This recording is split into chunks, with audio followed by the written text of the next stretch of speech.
Hello बच्चों, कैसे हो आप। मैं आशा करती हूँ कि आप सभी अच्छे होंगे और अपनी पढ़ाई कंटिन्यू कर रहे होंगे। बच्चों, हमारा जो सेकंड सब्जेक्ट है शिक्षण अधिगम के सिद्धांत, इसमें हमारा सेकंड यूनिट चल रही है, जिसमें हमारी सेकंड यूनिट में शिक्षण प्रविधियाँ हैं। और हमने मोस्टली सभी प्रविधियों को, बहुत सारी प्रविधियाँ हम कर चुके हैं। और आज जो हम बच्चों करने जा रहे हैं वो है हमारी निरीक्षण प्रविधि। क्या है बच्चों? निरीक्षण प्रविधि यानी ऑब्जर्वेशन।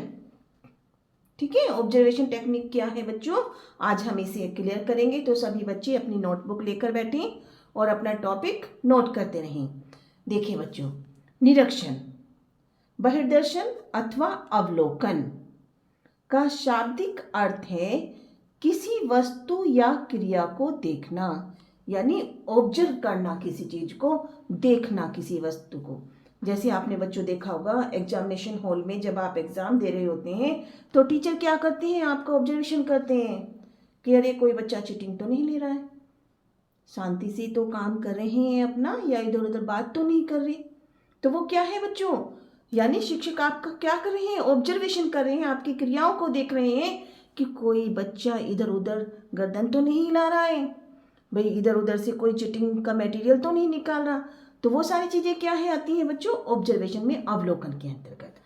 तो निरीक्षण यानी ऑब्जर्वेशन क्या होता है, बहिर्दर्शन यानी बाहर से किसी को देखना, अवलोकन करना, इनका शाब्दिक अर्थ है किसी वस्तु या क्रिया को देखना। ये आप नोट कर लेंगे, यहाँ से बच्चों आपका एमसीक्यू क्वेश्चन भी बन जाता है। चलिए बच्चों, तो परीक्षण निरीक्षण क्या है बच्चों, मान लीजिए किसी मनुष्य के व्यवहार का अध्ययन करना है, तो मानव यानी मनुष्य के बाह्य व्यवहार को देखना, समझना और उससे संबंधित तथ्यों का पता लगाना ही निरीक्षण कहलाता है। अब इस विधि का जो ये प्रविधि है बच्चों, इसका प्रारंभ 19वीं शताब्दी के अंत में मुख्य तौर से परंपरागत प्रविधियों को दोषमुक्त करने के लिए हुआ।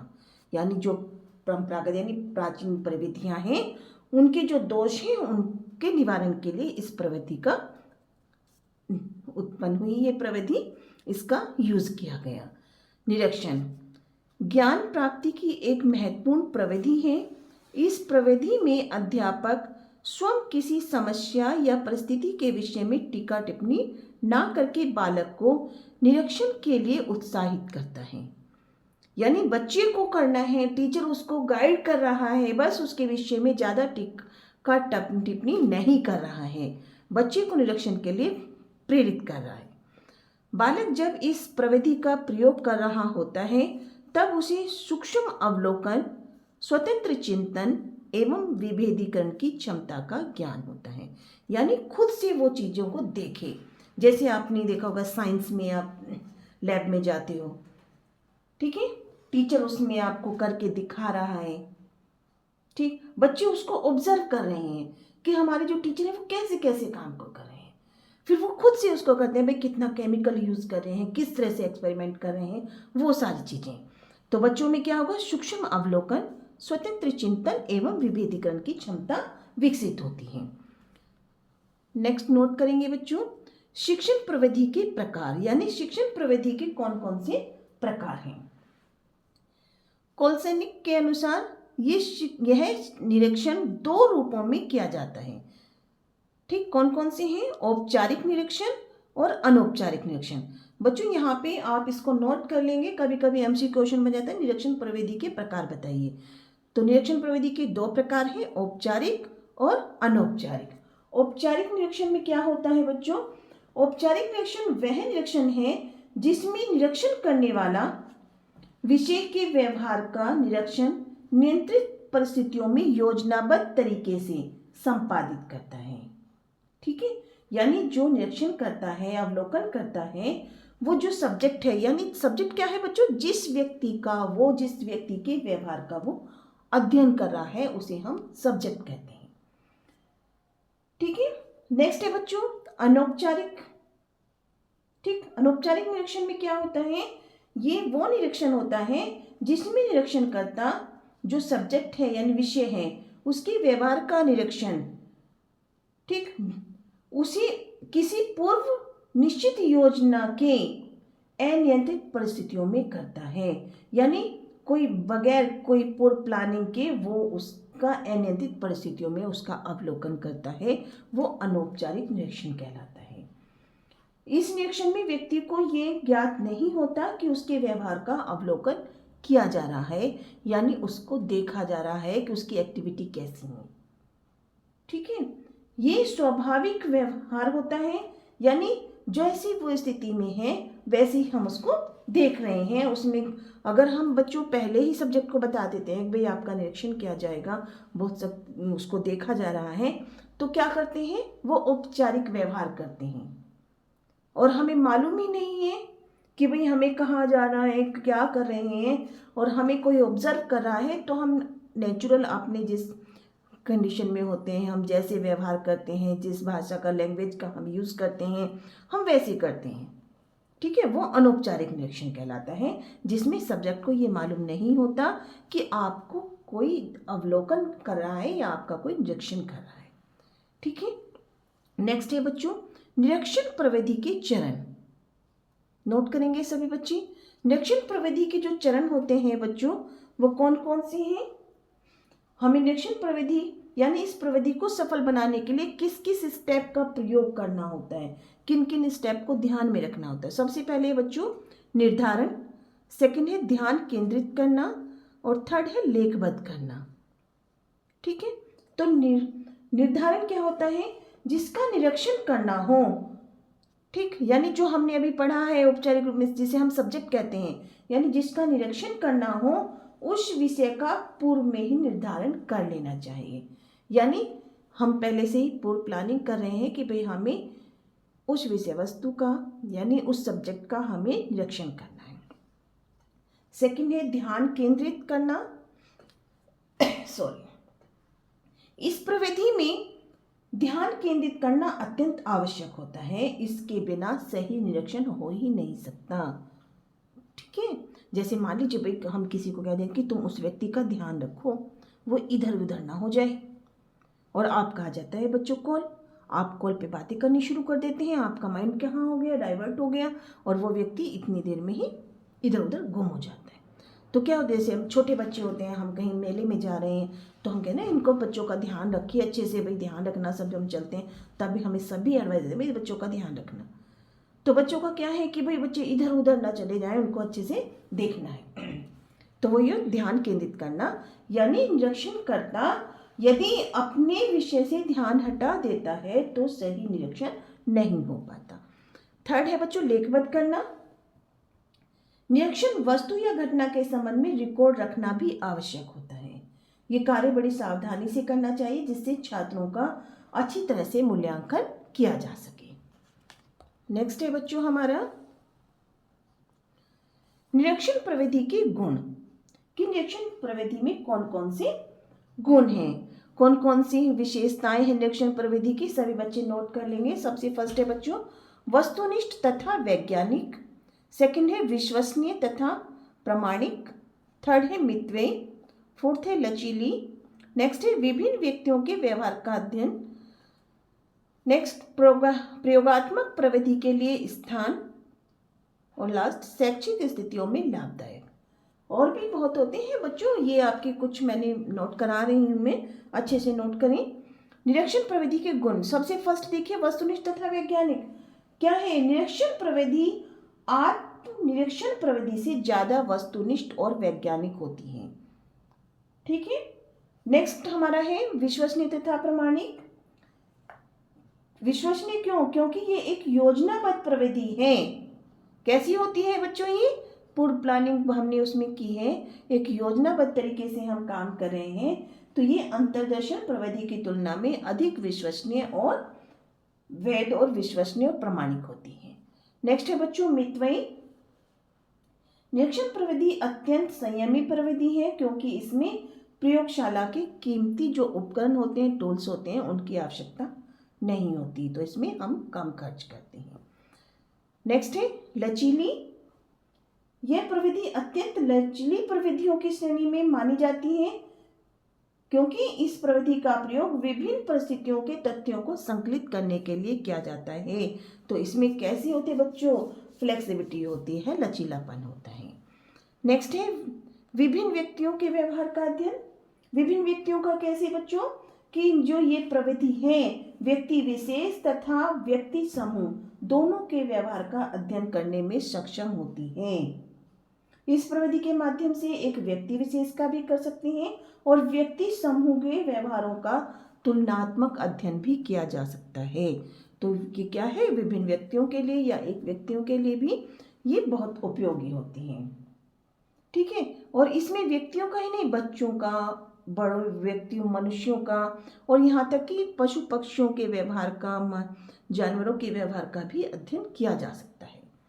प्रयोगात्मक प्रविधि के लिए स्थान बच्चों, ये जो प्रविधि है हमारी निरीक्षण प्रविधि, इसमें प्रयोगात्मक प्रविधि के लिए भी आधार प्रस्तुत करती है, क्योंकि इसका प्रयोग कठोर, नियंत्रित और या प्रयोगशाला की परिस्थितियों में बहिर्मुखी अवलोकन के अलावा और कुछ भी नहीं होता। इसका जो मेन उद्देश्य होता है वो निरीक्षण अवलोकन करना होता है।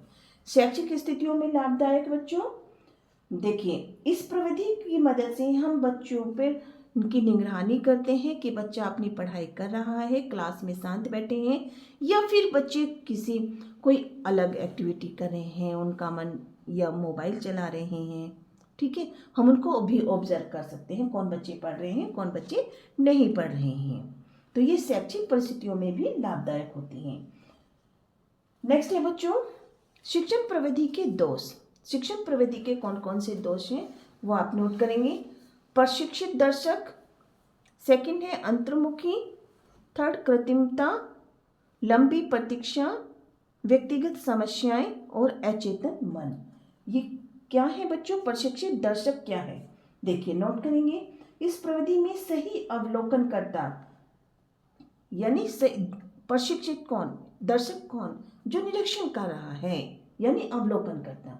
जो प्रशिक्षित दर्शकों का मिलना या अवलोकनकर्ता का मिलना कठिन होता है। जो सही व्यक्ति है यानी सही से ऑब्जर्व कर सकता है, ऐसे व्यक्ति को मिलना कठिन होता है। और अप्रशिक्षित जो व्यक्ति होगा वो व्यर्थ तथा अनुचित तथ्यों को एकत्रित करेगा, वो सही तथ्यों को एकत्रित नहीं करेगा। तो इसके लिए प्रशिक्षित अवलोकनकर्ता का होना जरूरी होता है। सेकंड है बच्चों अंतर्मुखी। यह प्रविधि एक प्रकार से अंतर्मुखी है। अंतर्मुखी का मतलब बच्चों ये होता है कि खुद से अपना अवलोकन करना, ठीक है, अपने अंदर का अवलोकन करना। तो क्योंकि कभी कभी जो अवलोकन करता है वो नरम, यानी उसका स्वभाव कैसा हो सकता है, काफी सॉफ्ट यानी मधुर व्यवहार हो सकता है, और वो विषय जो उसका सब्जेक्ट है उसको रियायत दे सकता है। जबकि कभी कभी वो कठोर, यानी वो उसका व्यवहार स्वभाव कैसा है, कठोर प्रवृत्ति का है। तो वो जो उसका सब्जेक्ट है उसे किसी भी प्रकार की वो फ्लेक्सिबिलिटी या उसके साथ मधुर व्यवहार नहीं रखता।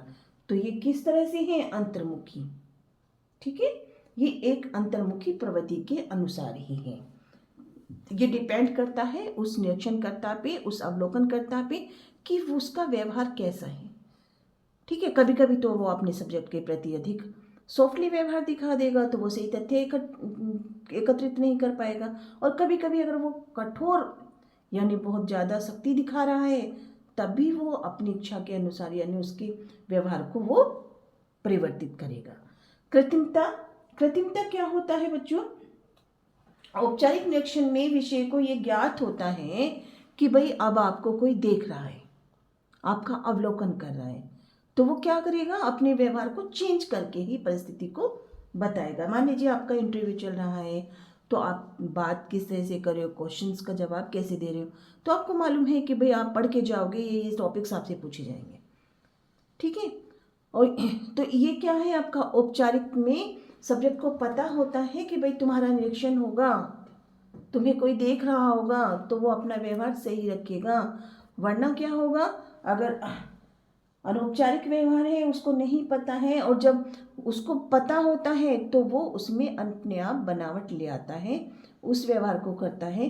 अब जैसे बिल्कुल सिंपल सा एग्जांपल देती हूँ बच्चों, जैसे हम कहीं पर जाते हैं, ठीक, या हमें मालूम होता है कि आज हमारे यहाँ पर गेस्ट आने वाले हैं, तो हम अपने घर को पूरा मेंटेन रखते हैं, साफ़ सफाई करके रखते हैं। ठीक, भाई आज ये लाएंगे, उनको ब्रेकफास्ट में ये देना है, ठीक, उनका नाश्ता इस प्रकार से कराना है। यानी बहुत सारी जैसे जैसे मतलब जिस कैटेगरी के हम सोचते हैं कि भाई कि आज हमारे यहाँ पे फर्स्ट टाइम आ रहे हैं, तो उनको बहुत अच्छे से हम करते हैं। ठीक है, तो वो क्या है, हम एक कृत्रिम व्यवहार कर रहे हैं बच्चों को भी अच्छे से मेंटेन करके। लेकिन जब हमें कोई गेस्ट बिना बताए आ जाता है, तो मान लीजिए कोई बच्चे ऐसे हैं, ठीक, हमारे घर पे सामान ऐसे इधर उधर रखा हुआ है, तो वो क्या है, हमें पता ही नहीं था भाई, वो अचानक से आ गए, हमारा तो सारा घर अस्त व्यस्त हो रखा है। तो यही होती है कृत्रिमता। जब बच्चे यानी उस सब्जेक्ट को मालूम है कि उसको कोई अवलोकन कर रहा है, तो वो अपने व्यवहार को चेंज करता है, उसके व्यवहार में नेचुरलिटी नहीं रहती। लंबी प्रतीक्षा का मीनिंग ये है बच्चों, इस प्रविधि में कई बार अमुक घटना के घटने के बाद उस घटना के पुनः घटने के लिए एक लंबा इंतजार करना होता है। जैसे मान लीजिए कोई बच्चा बहुत क्रोधी स्वभाव का है, ठीक है, कभी कभी उसे बहुत ज़्यादा गुस्सा आ जाता है, तो जब उसे किसी विशेष बात पे यानी जब उसको गुस्सा आता है, तो उसका व्यवहार बिल्कुल चेंज हो जाता है। ठीक है, तो हम उसको देख रहे हैं कि भाई हम सेकंड टाइम का इंतजार करेंगे क्या, भाई उसके साथ जब परिस्थिति घटी थी तब उसको इतनी तेज गुस्सा आया था, अब सेकंड टाइम थोड़ी ना उसको मैं वेट करेंगे कि भाई कितनी देर के बाद उसको गुस्सा आएगा या कब उसके साथ ऐसी स्थिति होगी। तो ये एक लंबी प्रतीक्षा यानी कभी कभी ये लंबा टाइमिंग इसमें हो जाता है। व्यक्तिगत समस्याएं बच्चों, व्यक्ति की कुछ समस्याएं तथा अनुभव ऐसे भी होते हैं जिन्हें देखा नहीं जा सकता, यानी जिनको ऑब्जर्व नहीं किया जा सकता कि उसके माइंड में क्या चल रहा है, वो क्यों चिंतित है, हम उसको नहीं देख सकते जब तक वो नहीं बताएगा हमें। कभी कभी ऐसे होता है ना कि भाई तुम्हारे अंदर क्या बात है कि तुम इतने शांत बैठे हो, लेकिन नहीं कोई बात नहीं है, लेकिन वो किसी बात की उसके अंदर ऐसी चिंता है जिसको वो सोच सोच के परेशान है। लेकिन जब तक वो हमें नहीं बताएगा तो ऑब्जर्व करता उसको नहीं देख पाएगा कि उसको क्या प्रॉब्लम है। मान लीजिए किसी को पेन हो रहा है, हाथ में हो रहा है, सिर में हो रहा है, ठीक, जब तक वो हमें नहीं बताएगा तो कैसे मालूम होगा। तो ये व्यक्ति की जो व्यक्तिगत समस्याएं होती हैं उसको अवलोकन करता, उसको निरीक्षण नहीं कर सकता। अचेतन मन बच्चों लास्ट है हमारा ये, किसी भी व्यक्ति के अचेतन मन को हम निरीक्षण प्रविधि का प्रयोग करके नहीं जान सकते कि उसके मन में क्या चल रहा है, जैसा अभी हमने सोचा। ठीक है, तो ये अचेतन मन को भी अवलोकन करता नहीं देख सकता। चलिए बच्चों, आज हमने निरीक्षण प्रविधि को पढ़ा है। आई होप कि आपको अच्छे से क्लियर हो गया होगा कि निरीक्षण अवलोकन प्रविधि हमारी क्या है, और सभी बच्चों को अच्छे से क्लियर हो गया हो तो कमेंट बॉक्स में अवश्य बताएं और वीडियो को लाइक करें। Thank you.